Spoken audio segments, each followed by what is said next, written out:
hello! If you're wondering what to do this summer where you can earn college credit and get free money to travel, why not come to Europe and join us on the Italy Study Abroad?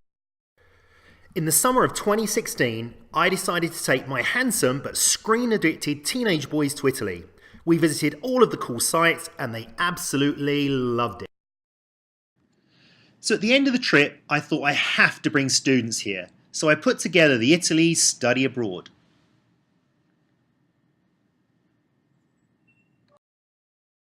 So here's a 60-second movie clip set to the music of Giacinto Antonio Rossini's fantastic Barber of Seville, showing some of the sights that we'll see.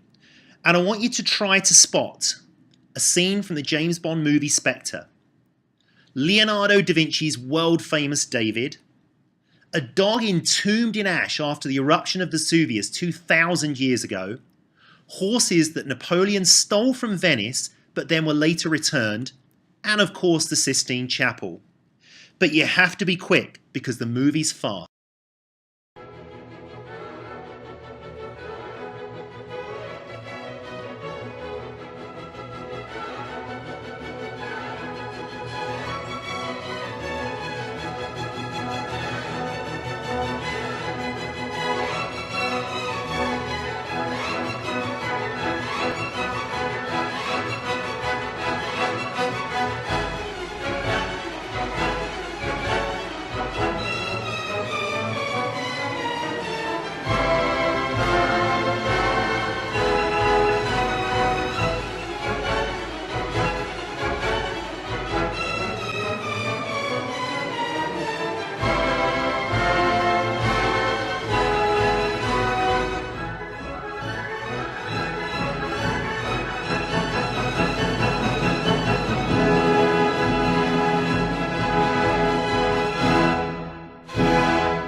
Alright, so let's see how well you did. So this is a dog that was entombed in ash. In fact, it's a plaster cast of the cavity left by the dog after it was entombed in ash following the eruption of Vesuvius in Pompeii. Here are the horses. In fact, these are replicas of horses that Napoleon stole, took to France, and they were later returned by another general. The originals are inside St. Mark's Basilica, protected from the elements. So this is the site of the car chase scene from the James Bond movie Spectre, where Bond's beautiful Aston Martin ends up in the Tiber River. Now here's the actual film set, and as you can see, it's just a stone's throw from the Vatican. Now here's the roof of the Sistine Chapel. It's been recently cleaned and it looks absolutely stunning.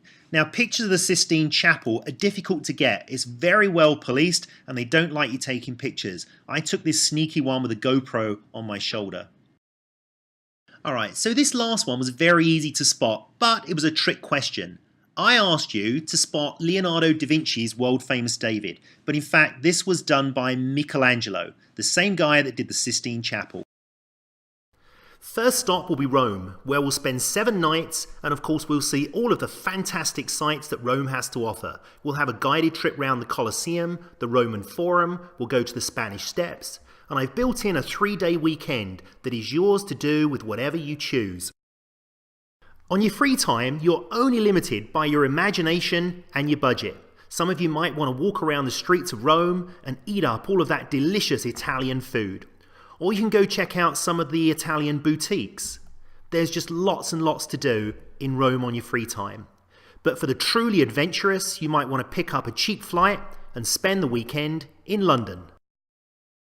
If London's not your thing, you can just hop on a train and go do a day trip to the amazing city of Pompeii. After Rome, we'll hop on a high-speed train and head down to Florence, where we'll spend 6 nights in this amazing city, birthplace of the Renaissance and home to some amazing architecture, art and culture. And then we'll head to Venice, where we'll spend 5 nights, and you'll have plenty of time to ride a gondola down the Grand Canal, see some of the incredible architecture, or listen to the dueling violins in St. Mark's Square. But perhaps one of the highlights is on day 3, we'll do a full day trip to the amazingly beautiful city of Padua. So there are two main academic themes to the Italy study abroad. One will be the art history of Italy. This is one of Raphael's most famous frescoes, the School of Athens, and we'll see that on our tour of the Vatican. The other theme will be digital photography, and hopefully you'll figure out what all those buttons are on that spaceship-like digital camera you've never figured out how to use.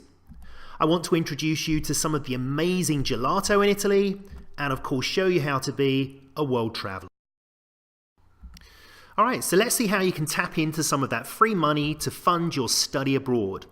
Our International Education Department offers up to $850 in scholarship money. There's up to a $500 award available to 2 students if you qualify for financial aid. There's a $3,000 merit-based scholarship, which is a competitive award. There's another $3,000 scholarship from the Gilman Foundation to students that are receiving Pell Grants. There's a $300 cash award to one lucky student on the program. You're able to use financial aid to pay for the study abroad, and these are some important drop-dead deadlines. Our MCC International Ed Scholarship has a drop-dead deadline of February 16th, so time's short for that. The program application deadline is March the 1st. So here are some important dates. We depart on June the 6th and arrive in Rome on June the 7th. Then we return on June the 25th. We'll spend 3 weeks in total in Italy, and you'll have a number of free days to travel wherever you want. We're offering 2 courses. One is Art 142, which is the digital photography. The other one is ARH 102, Renaissance through Contemporary Art, and you must sign up for both courses for a total of 6 credits. So here are the costs of the trip. The program fees are $3,397. Now, that will cover all of your accommodation, all of your transport, except your flights to and from Italy, all of your entrance fees, guide fees, breakfasts, and some other meals. The only things it doesn't cover are your tuition and your flights, but pretty much everything else. So if you like the idea of spending your summer in Italy, go to the MCC website, search Italy, fill out an application, and that will start your journey to an absolutely fantastic summer.